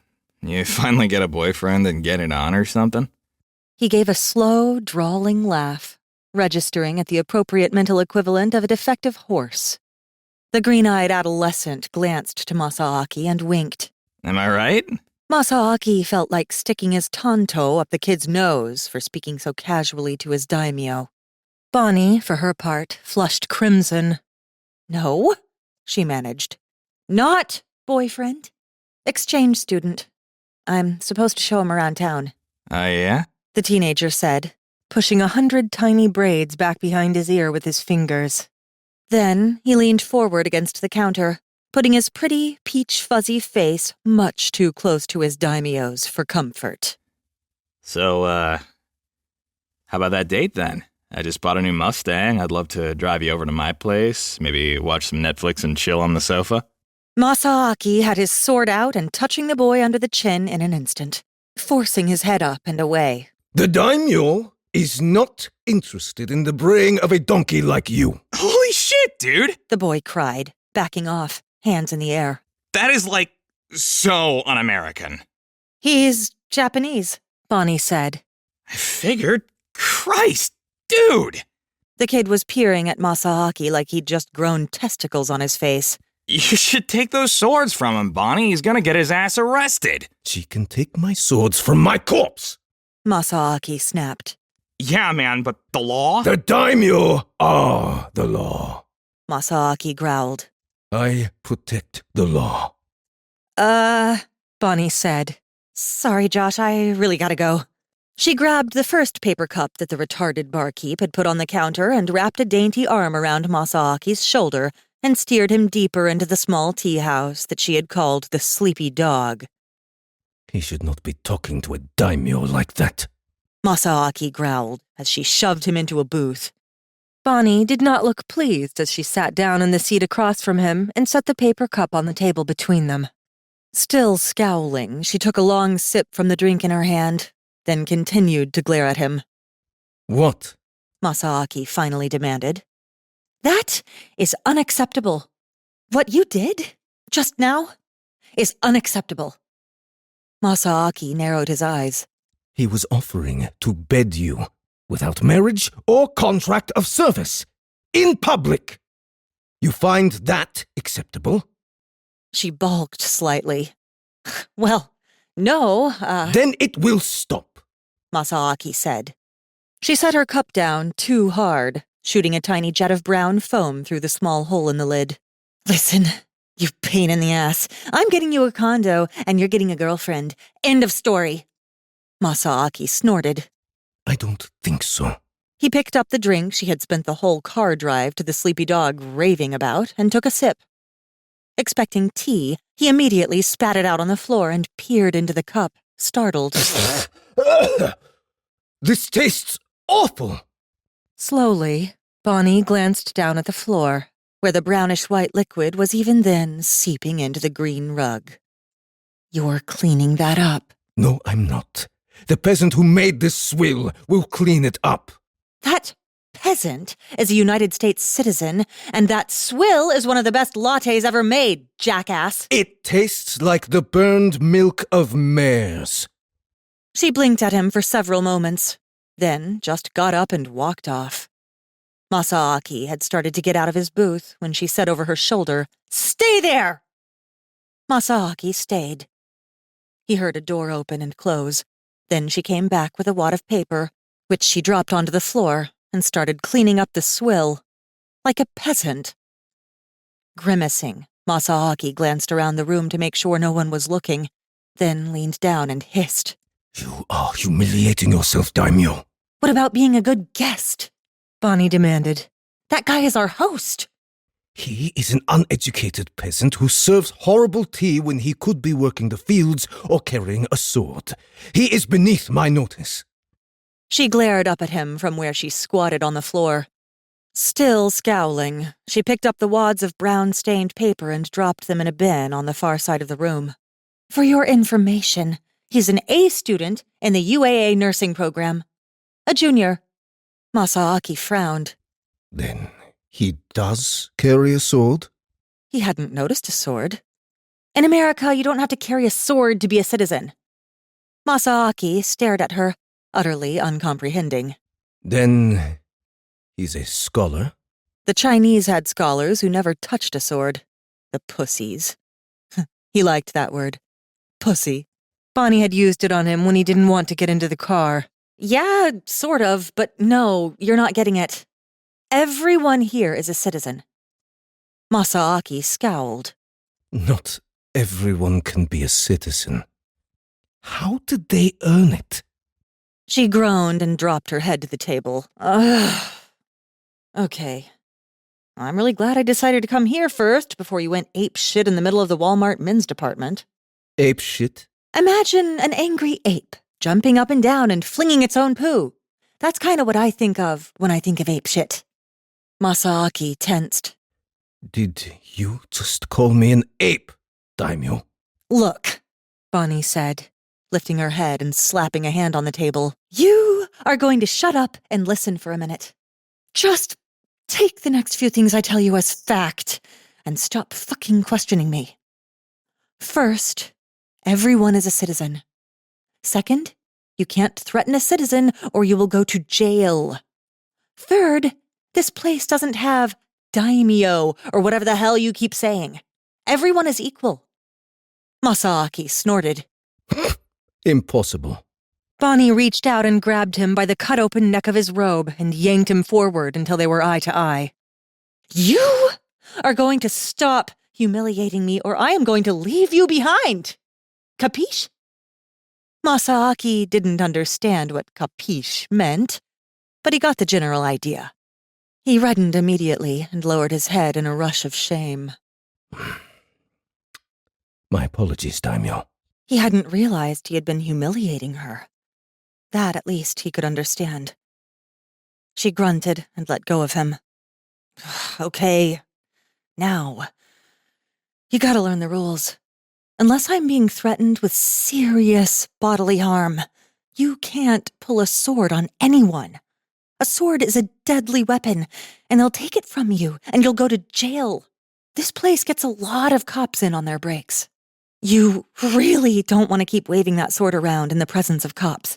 They got all sorts of nasty little ways to subdue dumb shits like you, including tasers and pepper spray, as well as my personal favorite, the boomstick. Got it?" Masaaki laughed at the idea that someone could take his swords from him. Clearly, you have no idea what you're dealing with, little Wonko. "Fine," she said, getting up out of the booth. "Fine, I'll just let you work things out with the boomstick." Remembering the thunderous sound from her parents' bedroom and the door splintering near his head, Masaaki reached and grabbed her hand before she could depart. Teach me, he muttered, feeling his face heating. His daimyo glared down at him a moment, then reluctantly settled back into her booth. "Okay, So, you can't threaten anyone with swords. Got it? Yes. I'm sorry, what was that? A grunt? I don't know what a grunt means, she said in a tone that told him she knew exactly what a grunt meant, but was making an issue out of it. It was a yes, Wonko. Masaaki growled. Then say yes. Don't grunt. Masaaki glared, but before he could retort, she lifted her hand again. Second, you treat everyone with respect. Doesn't matter if they're a pothead at the local fast food joint or a president at an awards banquet. Everyone gets your respect. Masaaki cringed inside. How am I to respect an untrained chicken shit who carries no sword? You will do it, or you will accept your condo and stop pestering me. A condo, Masaaki had learned on their drive, was a home attached to another home for ease of construction. The home of peasants. He snorted. Sorry to tell you this, daimyo, but you're a queen, and you awakened this morning. You can't abandon me in a condo because you will need to feed again, and soon. Queens need many times more sustenance than a regular vampire, especially those trapped in the First Lands. Keep it down, she cried, glancing at the room around them. She gave him a frustrated look. Okay, aside from this being my day off, and I should be doing my homework, and I still need to sleep, we need to get you some history books. Can you read? Not English. Okay. eBay should have some history books in Japanese. After we go get you some real clothes, we could drop by the local library and pick up a Japanese to English dictionary. Shit, I need to make a list. She pulled a piece of soft folded paper from the little rack and spread it out on the table, then pulled a pen from her purse and started making the indecipherable alien scribbles of her homeland. We also need to stop by the store and get you a bunch of orange juice. Why? Masaaki asked. She swallowed and looked guilty. 'Cause that's what they give to people who give blood at blood banks. A bank, he had learned, was a place where someone stored coin to keep it safe from raiders. Blood banks. Masaaki did not like the sound of that. Uncomfortable, he said. Then the vampires have grown more powerful than I thought. No, Bonnie said. I don't think anyone knows about vampires at all. Blood banks are to save people's lives and put blood back into their body if they're dying. Masaaki's mouth fell open. The world had gone on without him. They can do that? We are off topic again, Bonnie growled. Just listen, okay? You're not going to figure everything out the first day. Just shut up, stay quiet, follow where I go, and don't shove swords at people. Then she frowned. Or in people. Masaaki grunted. Okay, she muttered. Now drink your latte. I'll get you something to eat at a Chinese place or something. Masaaki tensed. No. I will not join the disgusting meat-eaters and their needless killings of defenseless animals. Bonnie stared at him for so long that he had to rethink what he had said, trying to figure out if he had misplaced a word in this wretched language. Did you just say, needless killings of defenseless animals? She was blinking at him as if he'd lost his mind.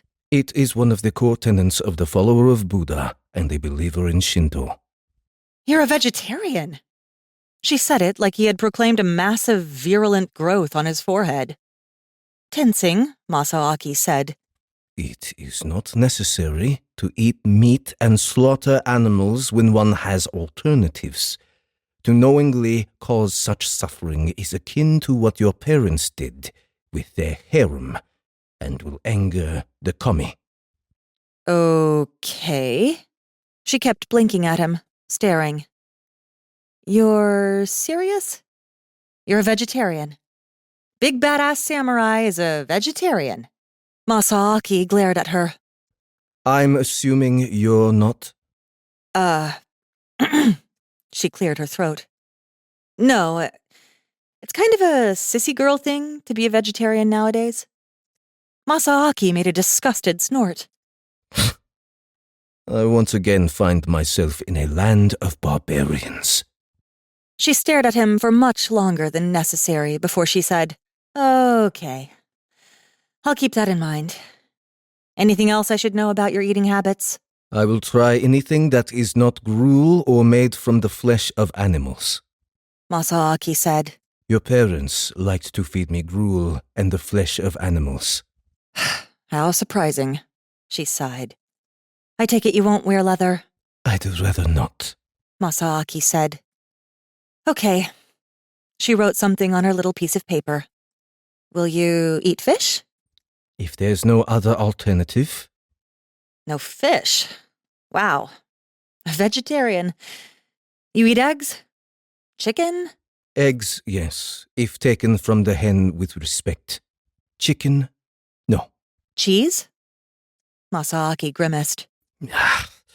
I find the coagulated and fermented milk of the cow to be vile. Milk? He shuddered. If I have to, and only if the animal has been raised in humane conditions with plenty of sunlight, fresh water, and grass. So, the tree hugger stuff. She tapped her pen on her paper, looking at him. So we head out. You follow me around like a quiet puppy dog as we drop by a kendo dojo, get you a man skirt, then go to Walmart and get you some real clothes. Then we stop by a little used bookstore on the main drag, get you some history books. Then go grab a Japanese to English dictionary. Then we go to the grocery store for some veggies. Then we head home and I totally crash. It's way past my bedtime, and I spent the night getting chased around by a naked dude with a sword. I feel like I've been run over. You can study while I sleep. Though he understood little of what she said, Masaaki had long ago learned that it was best to just nod and let the addle-brained woman rant. She squinted at him. You have no idea what I just said, do you? I understand that you want me to be quiet and not shove my sword through someone for inviting you to their bed in public. He wasn't inviting me to his bed, Bonnie replied. Netflix is a streaming movie service. He wanted me to watch some movies on the sofa. I know the minds of young men, Masaaki growled. He was inviting you to his bed. Bonnie sighed and dropped her head to the table again. Oh, man, she said, rocking her forehead back and forth and thumping it on the oak a few times. I can see this going so wrong. You cannot have sexual escapades with young men in your condition, Masaaki continued. You need to at least wait until you can learn to control your orgasms before...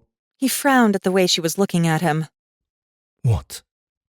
Still scowling, she got to her feet. We're done talking. You're done talking. She snatched up the cup of swill. Follow me, puppy dog style, quietly. Or I swear to Odin's hounds, I'll drop your ass off at a gay strip club and tell them you need help getting out of your man skirt. Masaaki didn't know what that meant, but by the dark look in her eyes, he knew it wouldn't be good. But then she was turning and stomping out of the room much too quickly, and he had to hurry to catch up. Bonnie hesitated only briefly at the 2 glass doors at the front of the sleepy dog, then bit her lip and stepped out into the sunlight and the tiny stone-covered lot outside. Once she was at the Mercedes, she yanked the door open and then glared at him over the top. You didn't bring your latte, It's swill. Masaaki replied. I want real tea. It's not tea, it's a latte, she snapped. Coffee! I want tea. Oh, for Christ's sakes. Why do I want a samurai on a caffeine buzz anyway? She yanked the car door open and sat down inside, then slammed it behind her. Masaaki flinched as she started the engine and quickly opened the door and slipped inside before she could drive off without him. Seatbelt, she ordered. The seatbelt he had found was an uncomfortable strap that clicked into place across his chest, restraining his movement and hindering access to his swords. I don't want to wear a seatbelt, he said. Well, I don't want to get a ticket because you were too stubborn to wear it. Put it on, or I swear to God, I'll hit the eject button on your seat. Masaaki froze. Eject button? Yeah, she said. You know, like the one they have on planes that shoot the passenger out the ceiling in case of an accident. She pointed at the dash. It's that one right there. All I gotta do is push it and you go flying, Buster. Put on the fucking seatbelt. You can't get ejected if you have your seatbelt on. Staring at the little black button, Masaaki put on his seatbelt. Thank you. She moved the little lever on the floor between them, and the car was backing off of the stone slab, then spinning around and driving out onto the even bigger slab of stone that was the roadway. What if someone bumps it by accident? Masaaki asked. It's unsafe. That's why you wear a seatbelt, Bonnie said distractedly. Just wear it and shut up. Masaaki spent the rest of the car ride to the kendo studio staring at the button in silence. Kendo, he discovered between questions and piecing together what he already knew, was a form of kenjutsu, but with fake wooden swords instead of real ones. Why would anyone base an entire school on fake swords? Masaaki demanded for the 4th or 5th time. The first 4 times she'd told him hadn't really satisfied his urge to understand the uselessness of such a prospect. She gave him an irritated look. I told you. It's about the spirit and the fun and the discipline and the physical workout. Nobody actually kills anyone with swords nowadays. Why not? He demanded. Because now there's better, more effective ways to kill someone, she said, pulling the Mercedes into another stone-covered courtyard with other cars all around it. Stay in the car, she said. I don't want to have to explain the blanket again, okay? Masaaki grunted. Ugh, she grunted back. Then she opened the door, pushed her way out, and slammed it behind her, popping his ears with the sudden pressure. Masaaki watched her go, then got out his tanto and carefully pried at the button on the dash until it gave a little snap and fell to the floor. He grabbed it and, unbuckling his seatbelt, opened his door, got out, and hurled it across the courtyard. Then, since he was already outside, he shut the door and decided to go see what kind of a mockery present-day sword fighting really was. Chapter 10. The Blade Master. The old Japanese kendo master was quoting prices for man skirts when the front door opened and her blanket-wearing freak stepped into the room. The first thing the freak did was yank his sneakers off and leave them at the pile beside the front door. Then, grunting, he walked up and looked the kendo master up and down like he was inspecting a horse. Your obi is tied incorrectly. The ancient, 5-foot Japanese dude looked down at his manskirt, then blinked up at Masaaki. His body was awash in an earthy brown glow, with a deeper brown lacing his muscles, in what Bonnie had reluctantly decided was delicate veins and capillaries. Nothing at all like Masaaki's overwhelming, heart-pounding gold, but appealing and eye-catching nonetheless. And your pleats are loose and lifeless. I told you, Bonnie said between gritted teeth, to stay in the car. I didn't want to stay in the car. You are humiliating me again, Bonnie growled. No. The kendo master said, cocking his head at Masaaki. He is right.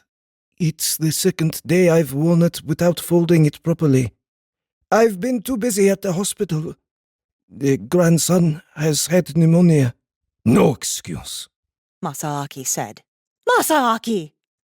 The kendo master's eyes fell to the 3 swords on Masaaki's nylon rope belt. Matched daisho, katana, wakazashi, and tonto. Are they yours? Masaaki grunted. May I see them? From a distance, Masaaki said. Show me what you do here. Prove your worth, then I may unsheath them for you. Bonnie groaned and dropped her face into her hands. Ugh. Look, I'm really sorry about my simple exchange student friend. Let me just go take him back to the car. But the kendo master was giving Masaaki a strange look. This way.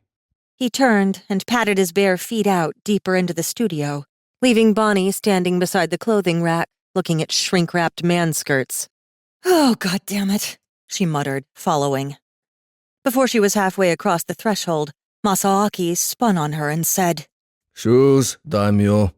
Bonnie froze, then looked down at her dirty hiking boots. She said. Okay. She pulled them off and gingerly put them in the pile. The kendo master was giving her a very strange look when she came jogging up. So, He said. this is our dojo. He gestured at the room, and his eyes again fell on Masaaki's swords before returning to the samurai's face. Are you looking to train in the art of kendo? Art. Masaaki snorted. I was schooled in kenjutsu. I don't need wooden play swords to pretend to be samurai. Damn it, Masaaki! Bonnie cried. But the old Japanese man merely gave Masaaki a long look. Perhaps you'd like to show me? Masaaki grunted. It has been a while. Now it was his turn to look a bit shame-faced. I take it you studied in the homeland? Masaaki grunted again. The old Japanese dude burst into a huge grin and bowed. Shinzoto Yusuke. Masaaki returned the bow, but less deeply. Yatagarasu Masaaki. The ancient Japanese master hesitated in his bow. Yatagarasu. Masaaki grunted. That's an uncommon name. Oh, shit, Bonnie thought. Here we go. But Masaaki just ignored him. I take it you have more than one fake Nohonto? The ancient man, who seemingly had been somewhat lost in thought, jerked. Of course we have spare shinai. He turned to retrieve 2 leather-wrapped wooden swords from where they were leaning in a stack against the wall. We are between classes. Would you like armor? Masaaki snorted his disdain, which made the old man grin. He gestured at the huge wooden floor. Wherever you feel comfortable. Masaaki grunted and strode purposefully out to the center of the practice area, then took up a stance that made the old man hesitate. That is an old style. The master noted. Whenever you are ready, grandfather. Oh, for Christ's sakes, Bonnie muttered under her breath. But the wizened old Japanese man didn't seem to notice. He circled Masaaki thoughtfully, then said, Would you like me to go easy on you? I will piss on your ancestors' graves if you try to coddle me, grandfather. Shinzato Yusuke smiled. Ah! Then he lunged, and in an instant, the dojo was filled with the ringing snap of bamboo swords slapping together, as well as the loud shouts of the 2 men as they made their attacks. Bonnie actually felt her jaw start to drop at how fast the 2 men were, as they spun and twisted and backed and leapt. As far as she could tell, neither of them were gaining any ground, nor gaining much in the way of hits. They whirled and danced, much like ballerinas in baggy clothing. Bonnie felt herself mesmerized by the beauty and form, the way their bodies seemed to mesh with the weapons they carried, the sword becoming a part of themselves. Then the old man scored a sudden, resounding hit on Masaaki's right arm, making the tip of his sword droop as Masaaki hissed. Apparently, that was enough of a demonstration for both of them, because they both lowered their swords and bowed.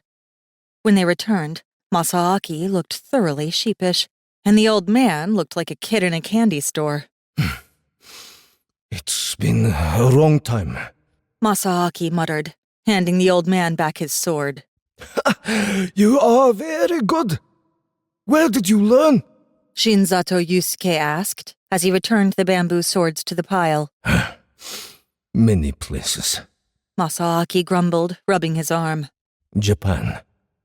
Shinzato Yusuke bowed, then glanced again at the swords on his hip. May I see them now? Or did that not suffice?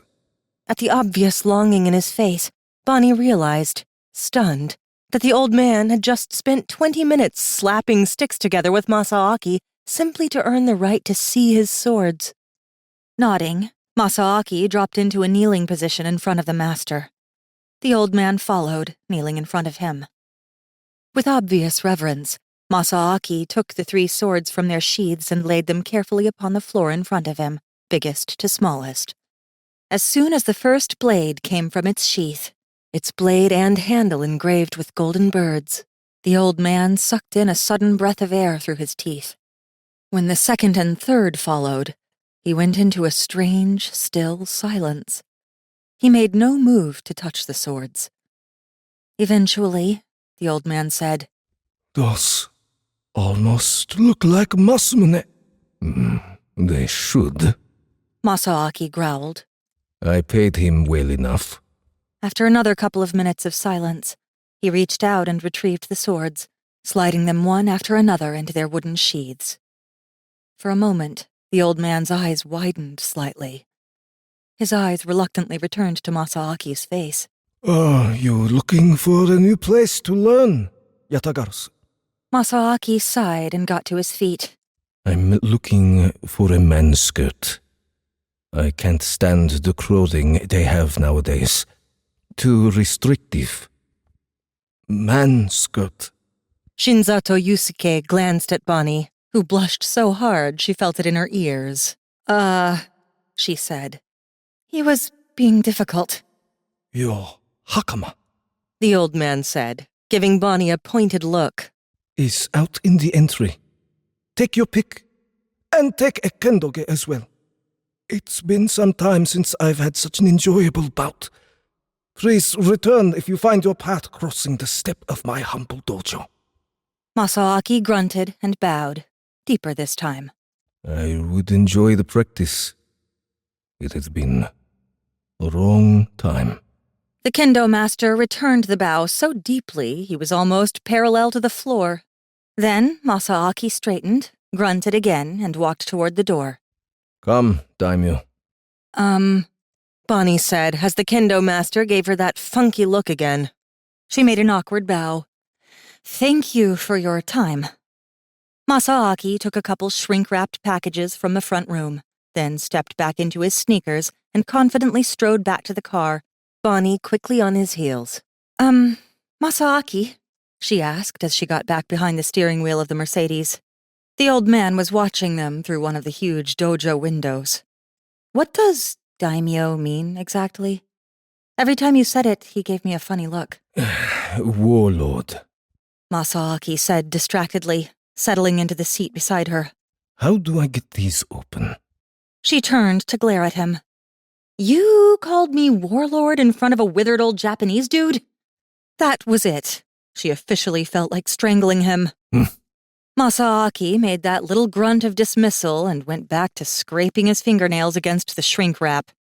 Deciding to let him screw with the packaging on his own, Bonnie reached for her drink in the cup holder, then stopped when she saw the hole in her dash with nice little sword marks in the deluxe vinyl. Masaaki? She said slowly. What is that? I removed the temptation to eject me. Masaaki said. No more seatbelt necessary. He gave her a smug look. That, Bonnie said, was the air conditioning, you jackass! He looked at the hole in her dash, then looked at her, then shrugged. You told me it was the ejection button. Put your seatbelt on. No. She was so angry she could only sit and stare at the hood of the car and fume for several minutes as he struggled with the packaging on his new clothes. You don't want to wear a seatbelt? Bonnie demanded. Fine.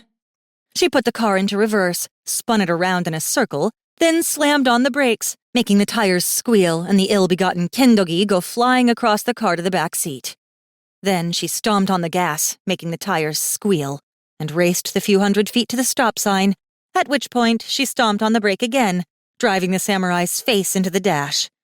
20 minutes later, he was wearing his seatbelt and scowling at her, hunched against the door, as she drove them to Walmart. Chapter 11. Walmart. I don't like them.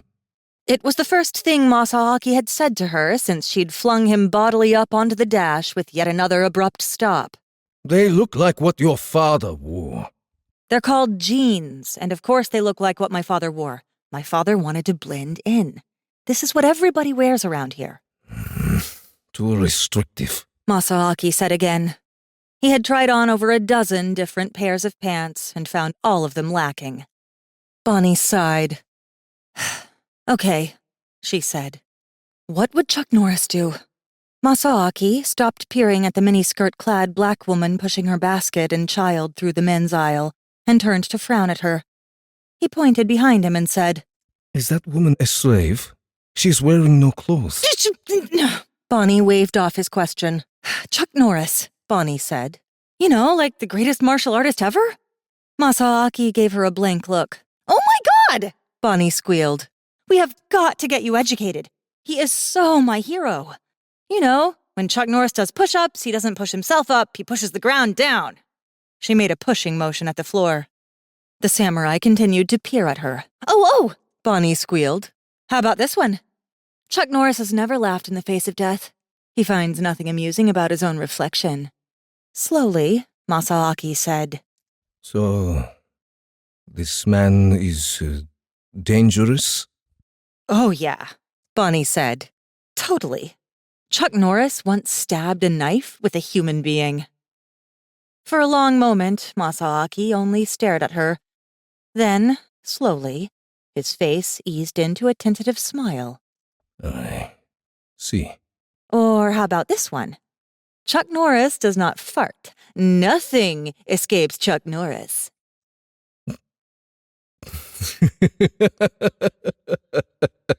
I need to meet this man. You wish, Bonnie said. Then she glanced back at the jeans rack. But if Chuck Norris could do all those kicks in jeans and cowboy boots without splitting seams, I'm sure we can find you something. Then she frowned. Then again, maybe it's just because he's Chuck Norris. They did find something, it turned out, called action jeans, which had an extra diamond of cloth sewn into the crotch to give it more movement, plus was looser in key areas, allowing a full range of movement. This time, when Masaaki made a tentative kick, his leg didn't stop halfway. Bonnie's eyebrows went up at the way his foot went well over her head and then stayed there. You sure kept your flexibility. Masaaki snorted.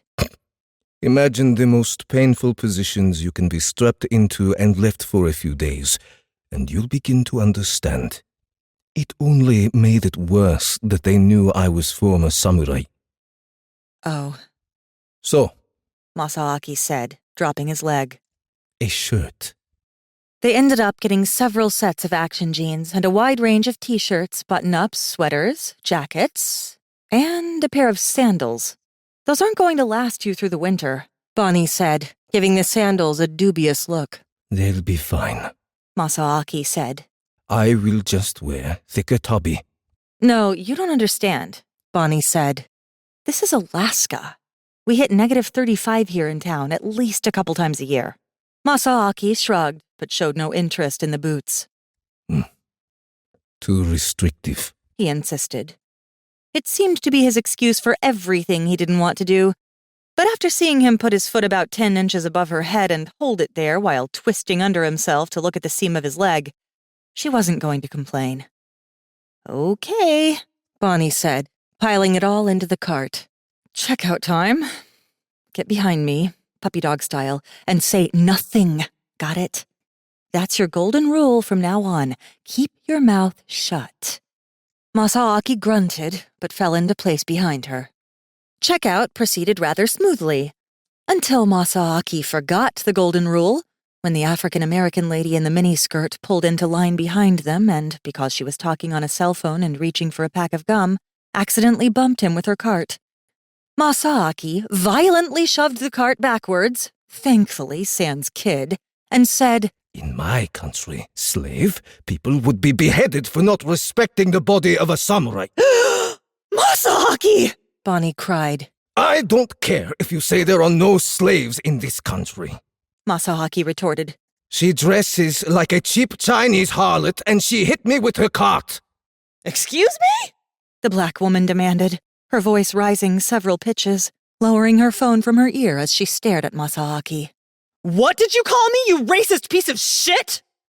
Her shriek rang throughout the Walmart like a siren going off, and everyone in every line stopped moving, speaking, doing anything to stare. Feeling the stares of almost a dozen people, Bonnie felt herself go crimson. She grabbed Masaaki, steered him further down the checkout line, and put herself between him and the woman with the cart, who had stopped talking on the phone and was staring at them, jaw agape. I said... Masaaki began, matter-of-factly. Bonnie stomped on his sandaled foot. You know this guy? The black lady demanded. Bonnie said, blushing furiously. I'm really sorry. It's my retarded cousin from Japan, and he's got a lot to learn about American culture. You can basically see her womanhood. Masaaki called over her shoulder. What kind of society is this, anyway? Women walk around asking men to look at their private parts?